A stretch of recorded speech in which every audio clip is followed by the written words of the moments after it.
आज हम fantasy film Jack the Giant Slayer के बारे में बात करेंगे। जैक बचपन से ही दैत्य और राजा एरिक की लोक कथाओं को बहुत पसंद करता था। कहानी के अनुसार इंसान स्वर्ग के द्वार तक पहुंचने की कोशिश करते रहते थे। एक दिन कुछ भिक्षुओं ने आकाश तक पहुंचने वाली जादुई फलियों का इस्तेमाल किया और स्वर्ग का रास्ता ढूंढ लिया। लेकिन इंसानों और स्वर्ग के बीच के बादलों में भयानक दैत्य रहते थे, जिन्होंने भिक्षुओं का रास्ता रोक दिया और उन जादुई फलियों के सहारे धरती पर आ गए। इन खतरनाक दैत्यों को रोकने के लिए भिक्षुओं ने एक दैत्य के दिल से एक जादुई मुकुट बनाया।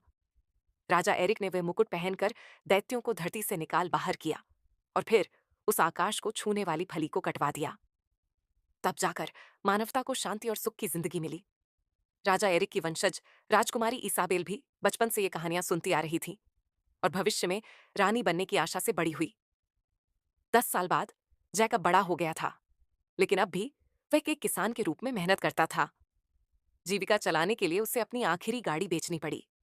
हालांकि चाचा ने उसे बाहर जाने से पहले बहुत समझाया, लेकिन जैक राजा एरिक की कहानी सुनने में इतना खो गया कि एक थिएटर में घुस गया, जहां उसकी मुलाकात भेष बदलकर निकली राजकुमारी से हुई। जब राजकुमारी को कुछ लोग परेशान करने लगे, जैक ने उसकी मदद करने की कोशिश की, लेकिन उससे पहले ही राजसी अंगरक्षक आ पहुंचा और राजकुमारी को ले गया।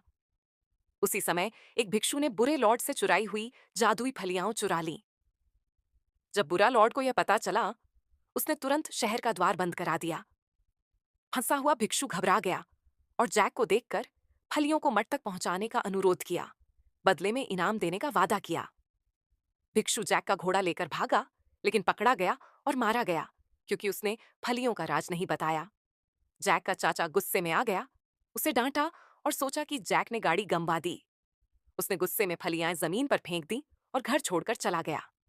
जैक ने फलियां उठाईं, पर एक फली जमीन के फर्श के नीचे गिर गई। दूसरी ओर राजकुमारी ने बुरे लॉर्ड से शादी करने से इनकार कर दिया और घर से भाग गई। तूफान में वह रास्ता भटक गई, लेकिन उसे दूर एक रोशनी दिखी और वह जैक के घर पहुंच गई। जैक ने उसे पहचान लिया और राजकुमारी ने भी उसकी बहादुरी के लिए धन्यवाद कहा। जब दोनों बात कर रहे थे, बारिश से भीगी एक जादुई फली अचानक उग आई और विशाल बेल ने पूरे घर को हवा में उठा दिया। जैक राजकुमारी को बचाने के लिए बेल पर चढ़ने लगा, लेकिन गिर पड़ा और बेहोश हो गया। राजकुमारी और घर बादलों की ओर ऊपर चले गए। सुबह जब जैक को होश आया, तो वह खुद को राजा और उसकी सेना के सामने खड़ा पाया।